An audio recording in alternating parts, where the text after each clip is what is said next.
Very good evening to everyone, and welcome to the daily briefing.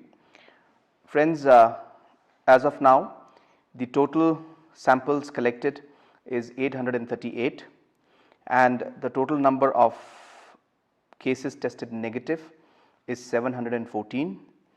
We have another 113 cases where we're waiting, and 10 active cases as of now. And we are also, all the 10 active cases as of now are stable, and they are all quarantined. And at the same time, I would also like to inform you that apart from other programs which I have spoken about in my previous briefings, we have also started the distribution of financial assistance under the CMS Special Grant for individuals stranded in different parts of the country. For this purpose, we are categorizing, and there are different categories of workers, students, professionals and others, and therefore we have selected the workers group first, and as we speak, the money for supporting them, that is a lump sum amount of 3,000 rupees, is being given to 1,617 people stranded in different parts of the country, and we will continue this process, and other categories also of students and professionals also will be ultimately given the money under the Chief Minister's Special Grant. Apart from them, friends, I would like to take this opportunity today to share and to discuss and to address some of the concerns that some people have raised. Number one, of course, people have talked about the ambulances and that some of the ambulances are not in good condition. We are very aware of it, and that's the reason why we decided that we will be giving the money of the Chief Minister's Relief Fund for procurement of 25 ambulances. Apart from that, some people have also raised concern about the drivers who are delivering the different essential commodities. Are they being screened and tested? Yes, friends, to inform you, we are doing that. We are screening them, we are testing them, and we are also disinfecting the trucks and the vehicles that are coming in, and that is also one of the reasons why sometimes there is delay in the transportation of products, because these processes and protocols have to be followed. Friends, also I would like to request our locality headmen and also the parents and elders in the house that 2-3 things I think is very important we need to do as a society.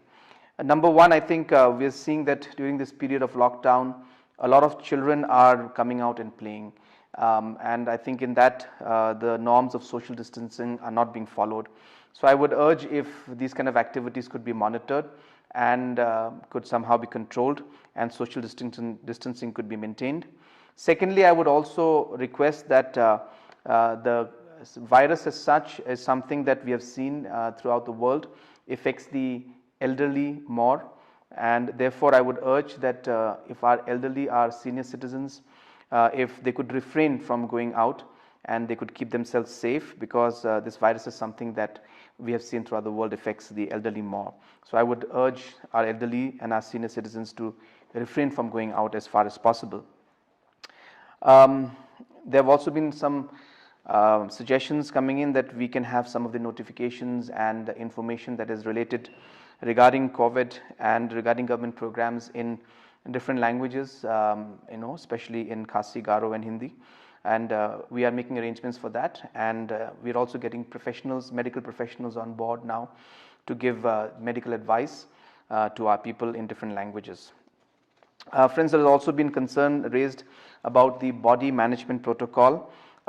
We have already prepared that body management protocol, and it's being, in fact, is already been circulated, and a conference of the DCs was held through video conferencing.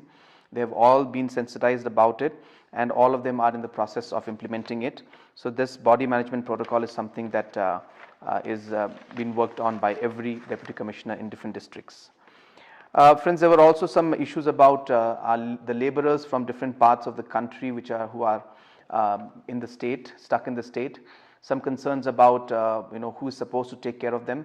Well, it's very clear that every state government in every part of the country is supposed to take care of all migrant laborers.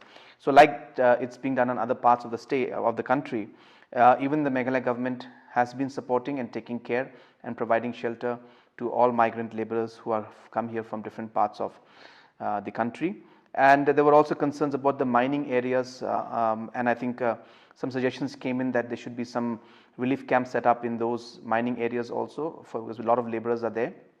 Friends, that also has been done in most of the mining areas, and in case there are any areas that are left out, I will once again check on that and ensure that all steps are taken, that we can take care of all those also.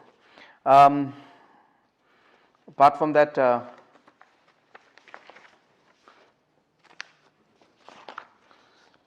different suggestions have come from different parts of the state, and I cannot go through all of them, but I thank all of you who have sent those positive suggestions, and will be definitely taking all those into consideration. So with this, I would like to end the briefing for today. Thank you very much.